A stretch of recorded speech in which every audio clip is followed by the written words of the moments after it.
Hello friends, I am Dr. Prashant Pote. I am the intervention radiologist at NHMMN Narayana super speciality hospital in Raipur.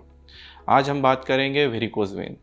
ये ऐसी बीमारी है, काफ़ी आम है, लोग जानते भी इसके बारे में, लेकिन इसका काफ़ी निगलेक्ट होता है। लोग ट्रीटमेंट लेने से काफ़ी समय बर्बाद कर देते हैं।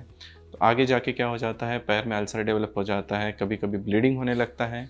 फिर लोग चाहते हैं ट्रीटमेंट कराएं और ट्रीटमेंट एकदम 100% सक्सेसफुल हो, बट ऐसा हमेशा नहीं हो पाता है। वेरिकोज वेन एक ऐसी बीमारी है जिससे आप मतलब हर कोई जानता है, इतना कुछ डिफ़िकल्ट नहीं है उसके जानना। पैर में अगर दिखता है कि नीले कलर की नसें हैं, कुछ उभरी हुई नसें हैं, तो ये आम बीमारी रहती है वेरिकोज वेन। और इसका डायग्नोसिस करना भी काफ़ी सिंपल होता है। उसका सीवेरिटी कितना है ये जानने के लिए आपको एक सिंपल टेस्ट होता है जिसको डॉपलर अल्ट्रासाउंड कहते हैं। It is available at the most of the radiology stations in diagnostic centres. तो आप इजीली इसका सीवेरिटी भी पता कर सकते हैं। तो मेन इशू ये रहता है वेरिकोज वेन में कि लोग निगलेक्ट करना चालू कर देते हैं, क्योंकि बीमारी है, अपने आप ठीक हो जाएंगी। पेन हो रहा है, ठीक है, कोई बात नहीं, कुछ दिन बाद अपने आप ठीक हो जाएगा। बट हर सिचुएशन में ऐसे नहीं होते हैं। आगे जाके बीमारी धीरे धीरे बढ़ने लगती है।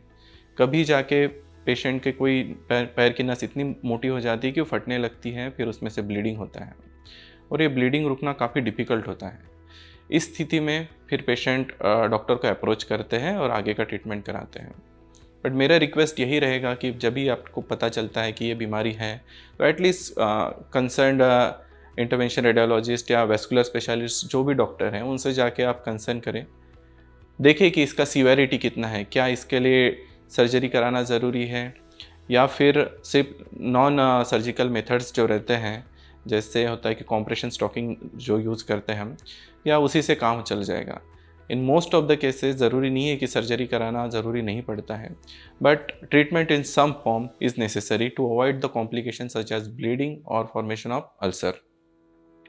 सो अभी हम जानते हैं कि इसका ट्रीटमेंट मोडालिटी क्या होता है। पहले के ज़माने में इसका एक सर्जरी एक ऑप्शन होता है, बट अभी एंडोवेस्कुलर टेक्निक इतना एडवांस हो गया है कि इसका ट्रीटमेंट होता है बिना सर्जरी के, जिसमें कोई आपको टाँका नहीं लगता है, कोई चीरा नहीं लगता है। 3-4 टेक्निक होती हैं, जैसे हम जानेंगे। एक तो थर्मल एब्लेजन होता है। थर्मल एब्लेजन होता है एक लेज़र से किया जाता है या तो फिर रेडियो फ्रिक्वेंसी एब्लेजन से। हमारे यहाँ पे दोनों टेक्निक का इस्तेमाल किया जाता है depending on patients clinical condition and the severity. दोनों ही सिचुएशन में रिजल्ट्स काफ़ी अच्छे पाए गए हैं। साथ ही साथ जब हम पूरा वेरिकोज वेन बंद करते हैं तो साथ में क्या होता है ना, कभी कभी कनेक्शंस बन जाते हैं सुपरफिशियल और डीप वेन्स के, जिनको कहते हैं परफोरेटर। तो ये भी बंद करना ज़रूरी होता है। हम ट्राई करते हैं कि पूरा का पूरा डिसीज़ जो होता है एक ही सेटिंग में हम कम्प्लीटली बंद कर सके। तीसरा एक मोडालिटी होता है जिसको हम स्क्लेरोथेरेपी कहते हैं। पेशेंट लोग काफ़ी अवेयर रहते हैं सब, क्योंकि मेरे काफ़ी पेशेंट्स आते हैं, वो पूछते हैं कि डॉक्टर साहब कोई दवाई डाल के इसको बंद करते हैं कि नहीं।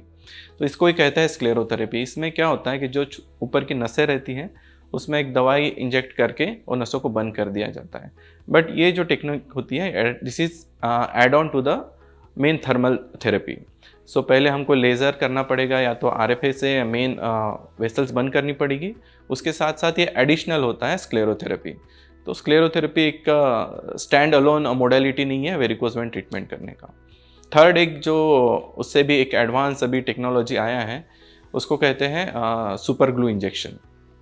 इसमें क्या होता है, इसमें कोई हीट जनरेशन नहीं होता है, कोई एनेस्थीसिया देने की ज़रूरत नहीं पड़ती है। जो एबनॉर्मल वेन्स है उसमें डायरेक्टली सुपर ग्लू इंजेक्ट कर देते हैं।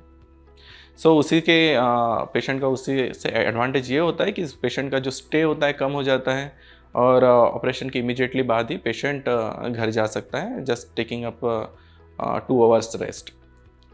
सो मेरा रिक्वेस्ट यही रहेगा सभी पेशेंट से, whenever you are diagnosed, when you are thinking that it could be a varicose vein, whenever you are having pain, consistent pain in your leg, or if you're having the ulcer or started having some sort of bleeding, so don't ignore this condition. Just visit a vascular specialist, visit an intervention radiologist who is specialist in these conditions, and surely he will be able to help you out with all your problems. Thank you.